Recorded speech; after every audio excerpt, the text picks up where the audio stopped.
Una voz inigualable e irrepetible. Un artista intergeneracional que marcó una época, cuyo legado ha llegado incluso con más fuerza hasta nuestros días. Excepcional cantante, pianista y compositor, sin duda uno de los mayores talentos musicales de la historia. Hoy en este humilde rincón tenemos el placer de divulgar sobre uno de los iconos del siglo XX, el genial y único Freddie Mercury. En este documental repasaremos su trayectoria profesional, así como aspectos de su vida poco conocidos para el público en general. Pero antes de sumergirnos de lleno en esta interesante historia, ya saben, hemos de situarnos en contexto.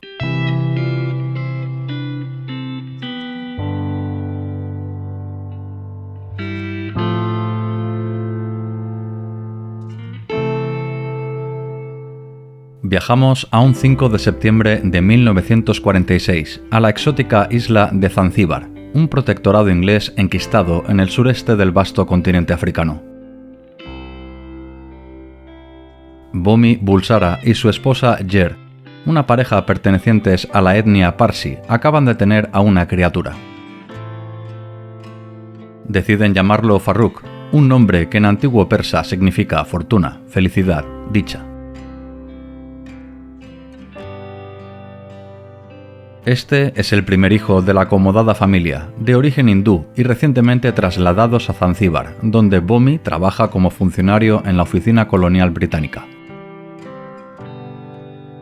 Farrukh Bulsara, nuestro protagonista, comenzó su educación a los 5 años en un colegio regentado por monjas anglicanas, aunque la familia por siempre continuó fiel a la milenaria religión zoroastrista. El niño Farrukh, a los 7 años, fue enviado a la India, a un internado en la ciudad de Panchgani, cerca de la populosa ciudad de Bombay. Nuestro joven protagonista estudió en la St. Peter's School, un colegio anclado en las estrictas normas de la educación inglesa. Esta es la escuela donde Farrukh dio sus primeros pasos en la música, una asignatura en la cual sobresalió. El decano del colegio no pasó por alto las extraordinarias habilidades del joven Farrukh, animando a los Bulsara para que su hijo comenzara a recibir clases regladas de piano, llegando hasta el 4º grado. Ya en la preadolescencia, formó su primera banda a los 12 años, un grupo escolar llamado The Hectics, donde Farrukh ejerció como pianista. Esta juvenil banda actuó en eventos escolares y celebraciones, con un repertorio plagado de los grandes éxitos del momento. Cliff Richard, Buddy Holly y Chuck Berry, entre muchos otros pioneros del rock and roll, fueron las primeras influencias del imberbe Farrukh, que ya por aquel entonces gustaba que le llamaran Frederick, Freddy para los amigos, un nombre más acorde a su categoría de joven estrella escolar.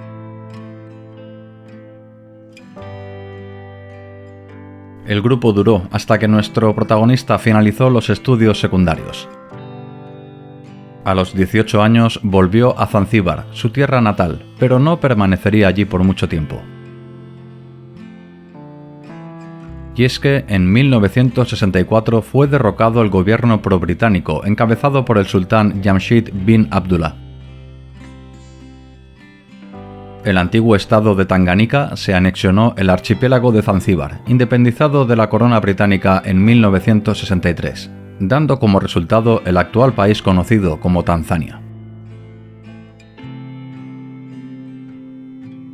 La familia Bulsara se vio forzada al exilio y eligieron como destino la gran metrópolis del cada vez más menguado y exhausto Imperio Británico. Nuestro joven artista cumplió su sueño de establecerse en una de las grandes capitales musicales y culturales del momento. Freddie se dirige hacia Londres.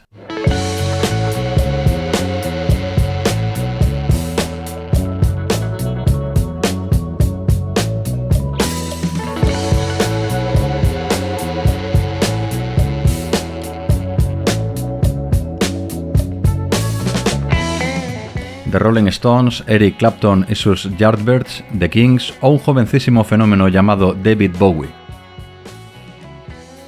Estas eran algunas de las incipientes estrellas que estaban dando sus primeros pasos en el Londres del año 1964. Pero Freddie, en un principio, no tuvo intención de dedicarse a la música.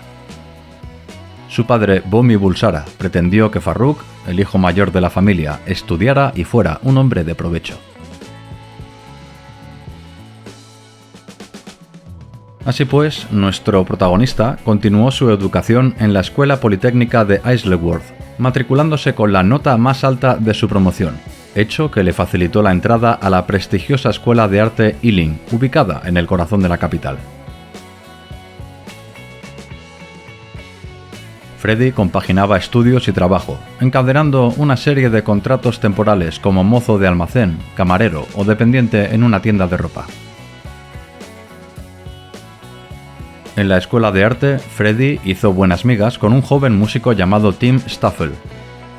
Este chico era cantante y bajista de una incipiente banda llamada Smile, que completaba su formación con un batería llamado Roger Taylor, además de un inquieto y brillante estudiante de física y matemáticas, guitarrista aficionado en sus ratos libres, un tal Brian May.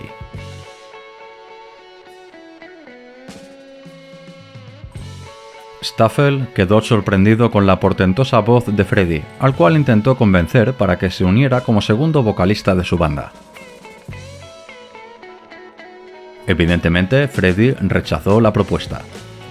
No estuvo dispuesto a desperdiciar tiempo en una banda que le quería como segundo vocalista. Poco después de graduarse en la escuela, Freddie conoció a los miembros de una banda de Liverpool llamada Ibex, que estos sí le ofrecieron la posibilidad de ser el cantante principal e incluso debutar un 23 de agosto de 1969 en el Teatro Octagon de la ciudad de Bolton. Y las críticas fueron buenas, tanto que los miembros del grupo decidieron tomarse la música más en serio, planeando la grabación y lanzamiento de un álbum. Freddie por aquel entonces vivía independizado en un apartamento y pasaba largos ratos con su ex compañero de escuela Tim Staffel y Roger Taylor, junto con quien inició un modesto negocio de venta de ropa de segunda mano en un mercadillo. Nuestro joven cantante no andaba muy boyante en lo económico. Apenas sus ingresos le daban para sobrevivir. Y en lo musical tampoco es que la cosa fuera muy bien.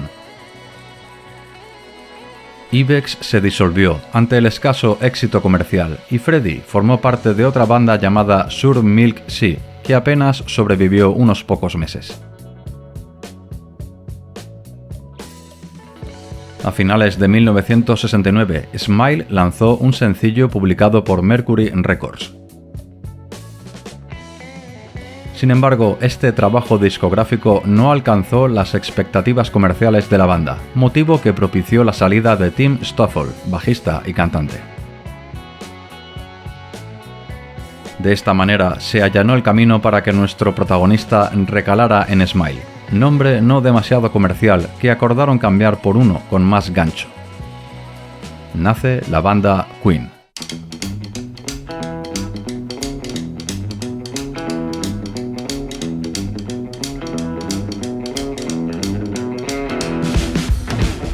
Este es su proyecto definitivo. Freddie es el líder y frontman del grupo, y como tal, también necesita renovar su nombre artístico. Desde luego, el apellido Bulsara no resulta nada atractivo, así que eligió Mercury, inspirado en unos versos que él mismo estaba componiendo para una futura canción titulada My Fiery King. En 1971 se completó la formación de la banda, con la entrada de John Deacon al bajo, apoyado por Brian May a la guitarra, Roger Taylor a la batería y Freddie Mercury como voz principal y al piano, misma formación que se mantuvo por 20 años.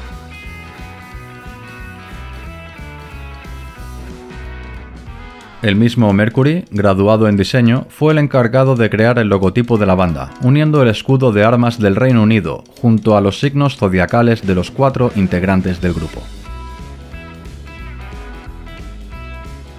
Un 2 de julio de 1971, Queen ofreció su primer concierto con la formación definitiva en la Universidad de Surrey. Queen continuó realizando conciertos y componiendo canciones. Necesitaban un estudio de sonido y lo más económico posible. Brian May contactó con un ingeniero de sonido de los estudios Pye, que justo acababa de remodelar las salas y el material de grabación. El trato fue fácil. Queen grabaría unas demos gratis a cambio de ejercer como probadores de los nuevos aparatos de grabación adquiridos por el estudio. Desde luego, la suerte es para quien la trabaja. Dos productores llamados John Anthony y Roy Thomas Baker pasaron de casualidad por el estudio en el mismo momento que la banda estaba grabando. Y como no podía ser de otra manera, quedaron fascinados con las composiciones de Queen, en especial con la pieza llamada Keep Yourself Alive. Ambos productores se comprometieron a promocionar Queen, consiguiendo un anticipo de 25.000 libras para la grabación de un disco de larga duración con Charisma Records. Pero Freddie Mercury y el resto de la banda declinaron la oferta. No estaban en absoluto de acuerdo con ser el plato secundario de la productora, puesto que su banda principal era un grupo llamado Genesis, con Peter Gabriel y Phil Collins como emergentes estrellas.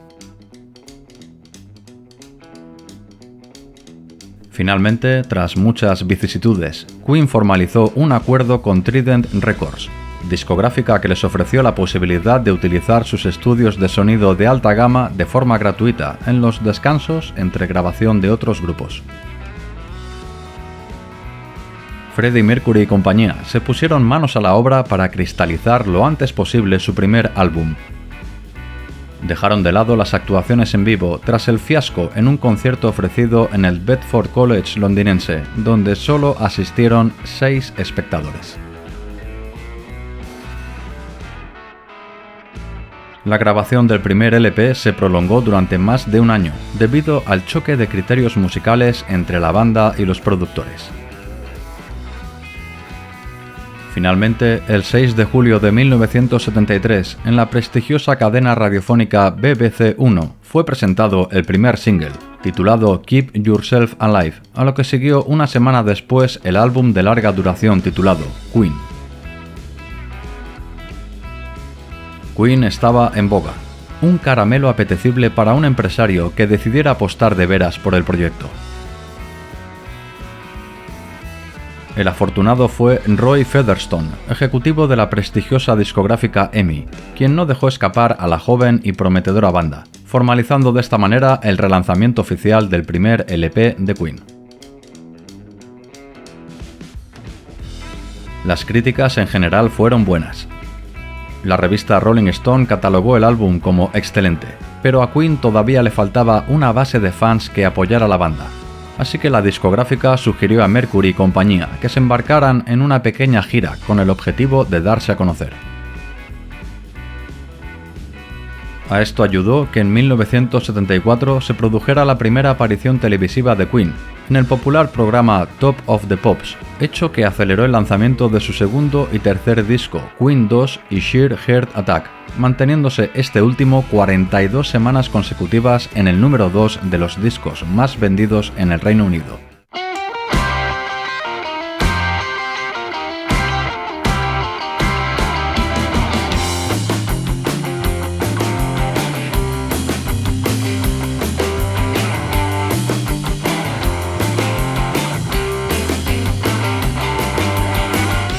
A partir de esta época ya podemos considerar a Freddie Mercury y Queen como un fenómeno de masas, siendo conocidos fuera de las fronteras del Reino Unido. Queen se embarcó en exitosas giras por Estados Unidos y Japón. Freddie Mercury, en plena madurez artística, se destapó como un cantante de rock total, muy versátil. Dominaba amplios registros y técnicas vocales, abarcando de forma natural un rango de 3 octavas y media, algo al alcance de unos pocos privilegiados.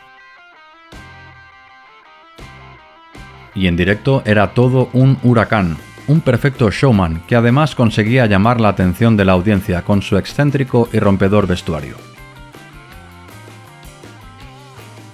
En 1975 se lanzó al mercado el álbum definitorio del sonido Queen, A Night at the Opera, un disco made in Freddie Mercury, donde por fin pudo plasmar su creatividad.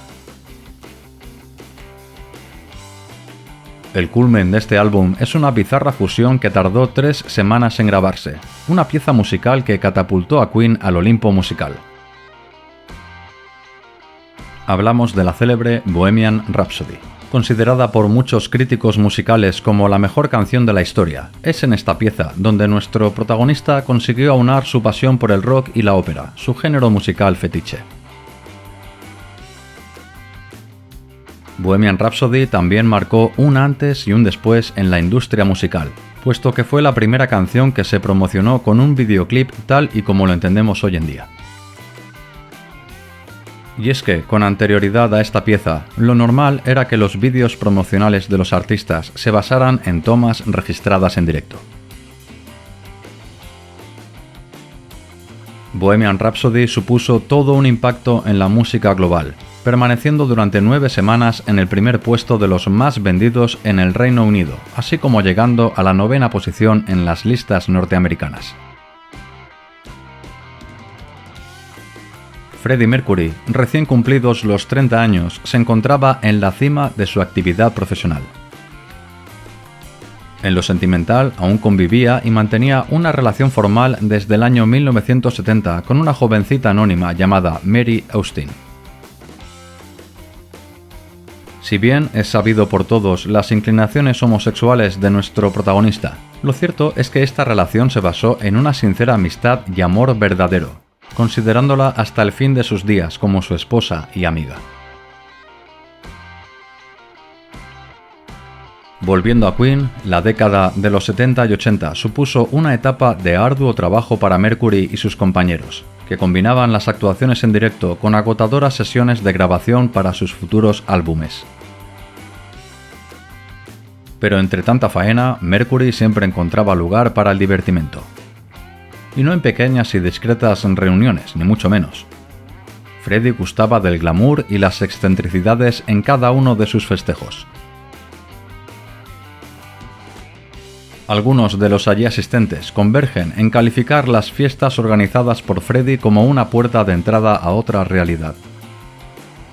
Faquires, encantadores de serpientes, tragafuegos y demás artistas de variedades amenizaban las largas veladas, donde el anfitrión se aseguraba que nunca faltaran excelentes manjares, buena bebida y todo tipo de servicios intrínsecos a este tipo de eventos.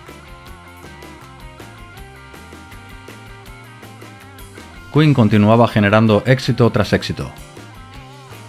A su afamado disco A Night at the Opera siguieron otros trabajos de larga duración como A Day at the Races, News of the World y Jazz.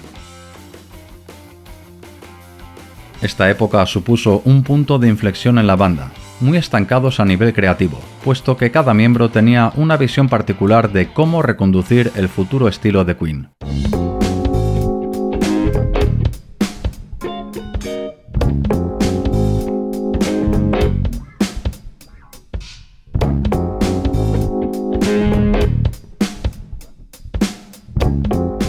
Mercury, May, Deacon y Taylor decidieron pasar una larga temporada en Múnich, alejados de los focos mediáticos y la agobiante Londres. Pero esta estancia comunal en absoluto consiguió reconducir la situación. Según palabras del mismo Brian May, la estancia en Múnich estuvo plagada de discusiones y malos entendidos, donde constantemente cualquiera de los miembros amenazaba con dejar la banda. Aún así, salió adelante el LP titulado The Game, que supuso una ruptura con el sonido Queen, introduciendo por primera vez sintetizadores, un instrumento al cual nuestro protagonista se había mostrado reacio. Una de las canciones representativas de este disco es Another One Bites the Dust, una composición del bajista John Deacon que originalmente no estaba pensada para ser lanzada como un sencillo. Pero Michael Jackson, otro de los mayores genios musicales de la historia, animó a la banda a que promocionara esta pieza, que rápidamente se hizo muy popular entre la comunidad afroamericana, sorprendiéndose el público en directo al comprobar que era una banda de blancos quien interpretaba la canción. Mucho se ha hablado de la amistad entre estos dos artistas, Freddie Mercury y Michael Jackson, quienes entablaron íntima amistad y se profesaron un respeto y admiración mutuos. De hecho, hicieron tan buenas migas que se pusieron de acuerdo para grabar 3 canciones juntos: Victory, State of Shock y There Must Be More to Life Than This.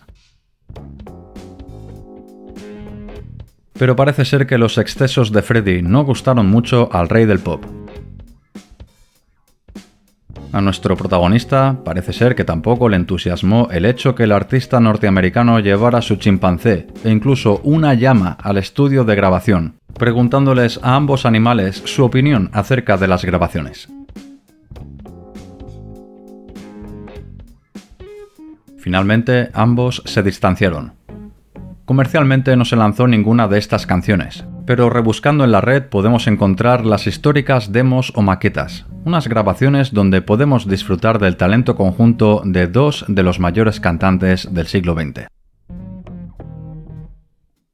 De hecho, en la caja de comentarios pueden encontrar enlaces a estas canciones. Pero volvamos con los éxitos de Queen. El álbum The Game abrió las puertas al mercado sudamericano, ofreciendo a la banda 5 conciertos consecutivos en Buenos Aires, ante 300.000 espectadores. Una vez más, la música se impone como herramienta de unión y fraternidad entre distintas naciones, ya que Inglaterra y Argentina en ese momento se encontraban enzarzadas en plena guerra de las Malvinas. Llegamos al año 1983 y nuestro protagonista, de 37 años, ya es todo un ídolo de masas, una celebridad mundial. Queen decidió tomarse un merecido año sabático, momento que aprovecharon para cambiar de discográfica, fichando por Capitol Records. Al mismo tiempo, Freddie manifestó públicamente su intención de proyectar su carrera en solitario, ya que según sus propias palabras, en su banda no podía reflejar sus pensamientos e ideas más personales. Aún así, tras el año de descanso, los éxitos continuaron llegando para Queen. En los 3 siguientes años fueron publicados The Works y King of Magic, sendos álbumes que consolidaron a la banda británica con himnos aún vigentes hoy en día, como Radio Gaga, I Want to Break Free o Who Wants to Live Forever. Freddie, por su parte, inició paralelamente su carrera en solitario con el álbum Mr. Bad Guy, lanzado en abril de 1985, un disco que pasó discretamente por la lista de los éxitos más sonados y vendidos. Quizá la carrera en solitario de Freddie Mercury no fue todo lo exitosa que se esperaba, pero en 1988 pudo cumplir uno de sus sueños.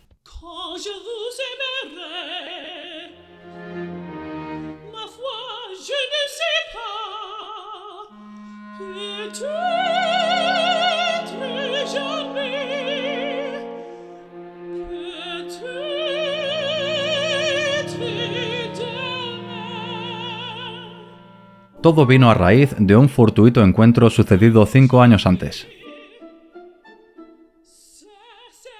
Freddie asistió a un recital ofrecido por la soprano Montserrat Caballé, voz de la cual se quedó inmediatamente prendado, añadiéndola a su particular Olimpo de divas operísticas, junto a María Callas y Joan Sutherland. Caballé recibió la propuesta para cantar en la inauguración de los Juegos Olímpicos de Barcelona 1992. Misma invitación fue enviada a Freddie Mercury, que al saber quién era su compañera de dueto, no dudó en aceptar de inmediato. Y no solamente ambos genios se conformaron con lanzar el aclamado single titulado Barcelona, sino que la colaboración se extendió a 7 canciones más, recogidas en un álbum también llamado Barcelona, toda una perla musical para cualquier buen melómano. La idea de los organizadores del certamen olímpico era que Freddie Mercury y Montserrat Caballé interpretaran a dúo tan preciosa obra el día de la inauguración, hecho que nunca se produjo, pues una terrible y desconocida enfermedad acechaba a Mercury.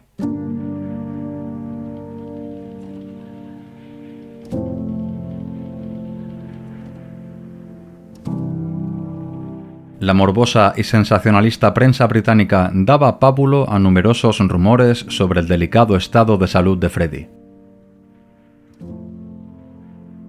Queen oficialmente no se había disuelto, aunque la última actuación en vivo fue un 9 de agosto de 1986 en el estadio Newbold Park ante la friolera de 120.000 asistentes. Mercury negó una y otra vez que hubiera contraído el SIDA, una enfermedad aparecida en 1981 y que tardó varios años en descubrirse tanto su origen como sus vías de transmisión.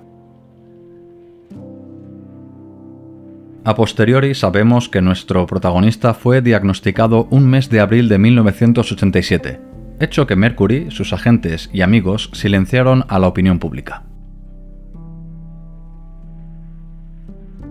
A pesar de su debilitado estado de salud, Freddie aún se vio con fuerzas de lanzar un último disco, lleno de letras autobiográficas y muy ligadas con su enfermedad.